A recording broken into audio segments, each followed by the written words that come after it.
भ्रष्टाचार को लेकर देश भर से आवाजें उठ रही हैं और 16 अगस्त से अन्ना हजारे इसी भ्रष्टाचार के मुद्दे को लेकर अनशन पर बैठने के लिए जा रहे हैं। आज हमारे साथ मौजूद हैं राम जन्मभूमि बाबरी मस्जिद के पूर्व रिसीवर और वरिष्ठ पत्रकार मदन मोहन दुबे जी। आइए जानते हैं कि इस मुद्दे को लेकर उनके क्या विचार हैं।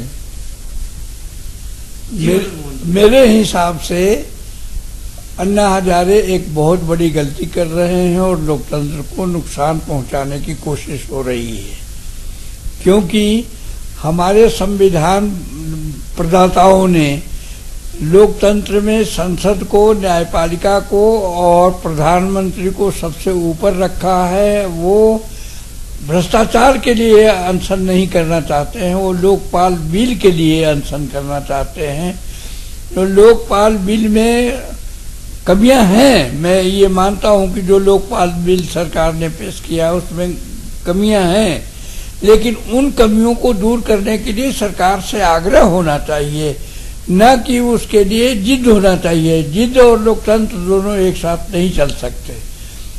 जिद हार जाती है, लोकतंत्र जीतेगा। इसलिए अच्छा होगा कि अन्ना हजारे अनशन करने के बजाय लोगों को जागृत करें कि भ्रष्टाचार से दूर रहो, और सरकारी लोकपाल को इस तरह से पेश करने के लिए मजबूर करें जिसमें प्रधानमंत्री, संसद और न्यायपालिका स्वतंत्र है। महंगाई इस समय सबसे बड़ा मुद्दा बनकर एक सामने आ रहा है। लोकपाल बिल इसमें कहां तक सार्थक होगा? कुछ नहीं, लोकपाल सार्थक नहीं होगा बल्कि निरर्थक होगा, क्योंकि प्रधानमंत्री पर, संसद पर और न्यायपालिका पर 9 आदमियों की कमेटी शासन करने लगेगी तो निश्चित रूप से महंगाई घटने के बजाय बढ़ेगी, भ्रष्टाचार घटने के बजाय बढ़ेगा।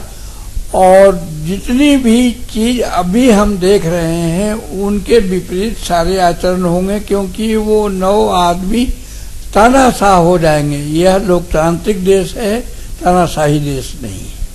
जिस तरीके से अन्ना हजारे इस समय अनशन पर बैठने की तैयारी कर रहे हैं, आपका क्या मानना है कि उनका ये अनशन कहां तक सफल हो पाएगा और कहां तक सार्थक होगा? सफल इसलिए होगा कि लोग सही बात को समझना नहीं चाहते हैं, सरकार उस बात को खुलासा करना नहीं चाहती है। सरकार भी बेईमान है और अन्ना हजारे भी बेईमान है। लोकपाल बिल को जिस तरीके से संसद में पेश किया गया है, तो आपका क्या मानना है कि कहां तक उस पर कार्रवाई हो सके? वो उसमें बहुत कमियां हैं। लोकपाल बिल सुधार के आना चाहिए। इतनी कमियां हैं जिसका प्रधानमंत्री को, संसद को और न्यायपालिका को स्वतंत्र रखना तो जरूरी है। लोकपाल बिल पेश किया गया, उसमें बहुत कमियां सरकार ने छोड़ी हैं, उसको सुधार होना चाहिए। लोकपाल बिल की जो कमियां निकलकर सामने आ रही है, इनके सुधार के लिए किस तरह का सुझाव आप सरकार को देना चाहते? फिर से एक कमेटी बने और उस कमेटी में, स्टैंडिंग कमेटी से ये बिल वापस सरकार ले और एक कमेटी बनाए संभ्रांत नागरिकों की और सरकार की। उसके बाद इस पर मंथन हो और कम से कम सुभाष कश्यप को और किरण बेदी को इसमें जरूर रखा जाए।